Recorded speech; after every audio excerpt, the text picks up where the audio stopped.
कहानी एक ऐसी मालकिन की है जो अपने नौकर की दीवानी हो जाती है और उससे भटाभट करने के लिए बावली हो जाती है। यहाँ तक कि वो जंगल में, बारिश में, पानी में भटाभट करती रहती है। तो चलिए देखते हैं मालकिन और नौकर के गजब कारनामों को। और हाँ, वीडियो को लाइक और कमेंट करके जरूर बताना कैसी लगी। कहानी की शुरुआत में हम दो लौंडियों को देखते हैं जो पैदाइशी 21 दूनी 62 होती है, जिनके नाम है दूध की थैली और मठे की थैली। और इन दोनों को वाइब्रेटर का ज्यादा ही चस्का चढ़ा होता है। और इसी बीच दूध की थैली एक फौजी को पटा लेती है और उससे शादी कर लेती है, जिसका नाम है लुलू सेठ। और आज रात तो दबा के पिलम पिलाई होनी थी, क्योंकि हमारे लुलू सेठ की सुहागरात है, जिसे इंग्लिश में कहते हैं नुप्टियल नाइट। लुलू सेठ का लुलू हो गया टाइट, दूध की रानी से हो गई फाइट। इससे पहले लुलू सेठ फाइटिंग कर पाता, उसे युद्ध में लड़ने के लिए भेज दिया जाता है, जहाँ वो दूध की थैली के बारे में सोच कर बेचारा लूला हो जाता है, यानी कि ब्लास्ट में वो घायल हो जाता है। अब वहीं घर पर दूध की थैली मलाई का स्वाद चखने के लिए लुलू सेठ के घर आने का वेट कर रही थी।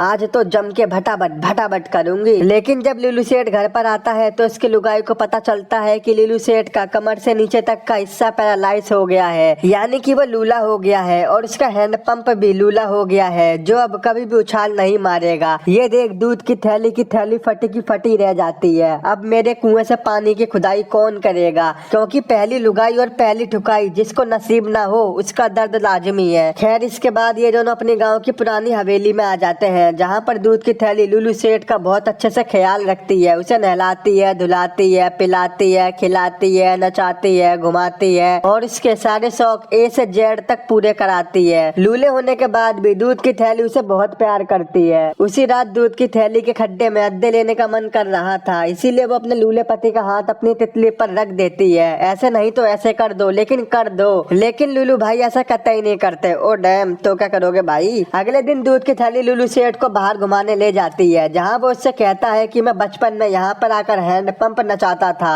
और आज मेरा हैंड पंप मुझे नचा रहा है। इसका मतलब ये है, ये एक बच्चा चाहता है जो इसका वारिस बन सके, क्योंकि लुलू सेठ इकलौता है। अगर इसे वारिस नहीं मिला तो इसका वंश यहीं पर खत्म हो जाएगा। तो इसीलिए वो अपनी लुगाई से कहता है, जान तुम चाहो तो किसी और से भटाभट कर सकती हो और तुम बच्चा भी पैदा कर सकती हो। तो दूध की थैली कहती है, लुलू सेठ ये कौन सी तमीज है, माना तुम लूले हो तो इसका मतलब ये थोड़ी है मैं अपनी तितली कहीं भी उड़ाती फिरूंगी। तो लुलू सेठ कहता है, कोई बात नहीं, कहीं भी उड़ाओ। ये सुन दूध की थैली मन ही मन तो बहुत खुश होती है, क्योंकि अब मौका है वर्षों की प्यास बुझाने का। और लुलू सेठ कहता है, मुझे तुम पर भरोसा है, तुम जिसे भी चुनोगी सही चुनोगी, क्योंकि ये हमारी फैमिली की इज्जत का सवाल है। अब ऐसे ही कई दिन बीत जाते हैं। एक दिन दूध की थैली जंगल में घूम रही थी, तभी उसे एक छोटी सी झोपड़ी दिखाई देती है। ये देख वो उसके पास जाती है, जहाँ पर एक नौकर नंगा होकर नहा रहा था और दूध की थैली उसके लहरते बदन को बड़े गौर से निहार रही थी, जैसे कि अभी बावली हो जाए। इसके बाद वो उसकी झोपड़ी में जाती है और कहती है, वाओ क्या झोपड़ी है, और इससे भी बड़ी मेरी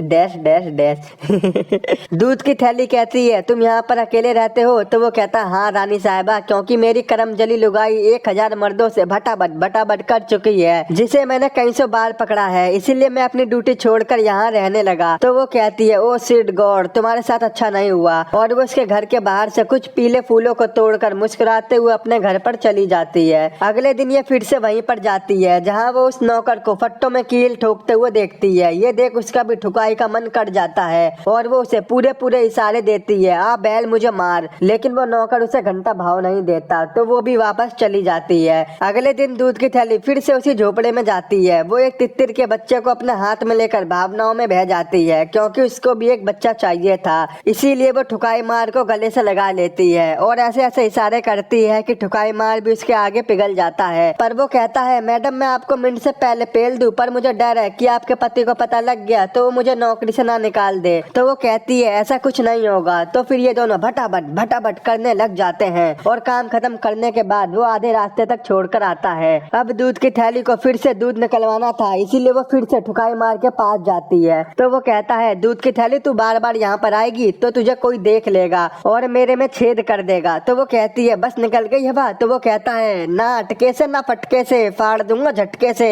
तो वो कहती है, अच्छा आजा फिर। ओ भाई, ये दोनों फिर से भटाभट करने लगते हैं। लेकिन आज दूध की थैली ज्यादा खुश नहीं थी, क्योंकि ठुकाई मार ने उसे टाइम से पहले नहीं दिया। अब तो दूध की थैली का ये डेली का हो जाता है। वो रोज जंगल में जाकर खुलेआम भटाभट करने लगी थी और अब ये बहुत खुश होती है और धीरे धीरे दूध की थैली को ठुकाई मार से तगड़ा वाला प्यार हो जाता है। एक दिन दूध की थैली को पता चलता है कि वो प्रेग्नेंट हो गई है। ये सब जानकर उसकी फटके 64 हो जाती है। इसलिए वो अगले दिन लूलू सेठ से कहती है, मैं थोड़े दिनों के लिए अपने घर पर जा रही हूँ, जिससे लूले को लगे कि मैंने अपनी नौकर से नहीं लंदन के अमीरों से उड़वाई है। ये सुनकर लूला बहुत खुश हो जाता है, क्योंकि उसे लग रहा था दूध की थैली किसी और से बच्चा पैदा करवाने वाली बात मान गई है। और ये बात दूध की थैली ठुकाई मार को भी बताती है कि मैं तुम्हारे बच्चे की माँ बनने वाली हूँ और इस बात को अपने लूले पति से छुपाने के लिए कुछ दिनों तक अपने घर पर जा रही हूँ, ताकि उसे लगे ये बच्चा किसी लंदन के अमीर आदमी ने किया है। अगर उसे पता चल गया कि मैंने ये बच्चा किसी नौकर से करवाया है तो वो तुम्हें नौकरी से निकाल देगा और इसके परिवार की बहुत बदनामी होगी। ये सुन ठुकाई मार को गुस्सा आ जाता है। वो कहता है, साड़ी तू इसीलिए मेरे पास आई थी जिससे तू बच्चा पैदा करवा सके, सही इस्तेमाल किया तूने मेरा पैंचो।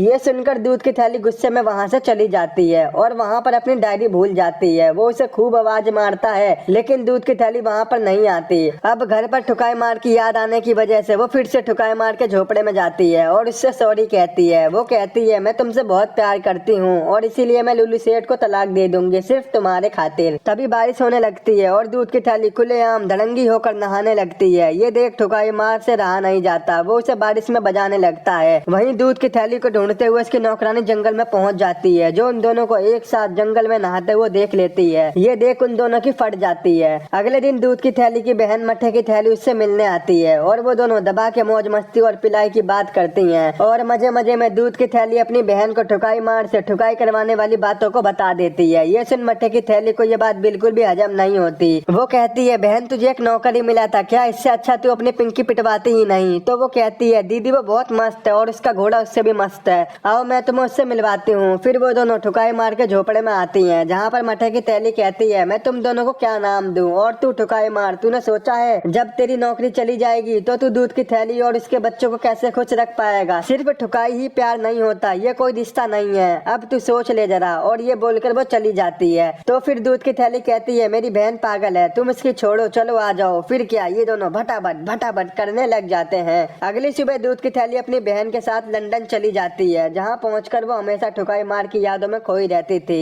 वहीं दूसरी ओर चुपके से एक अनजान आदमी ठुकाई मार की झोपड़ी में घुस जाता है, जहाँ पर उसे वही डायरी मिलती है जो दूध की थैली उस दिन भूल गई थी।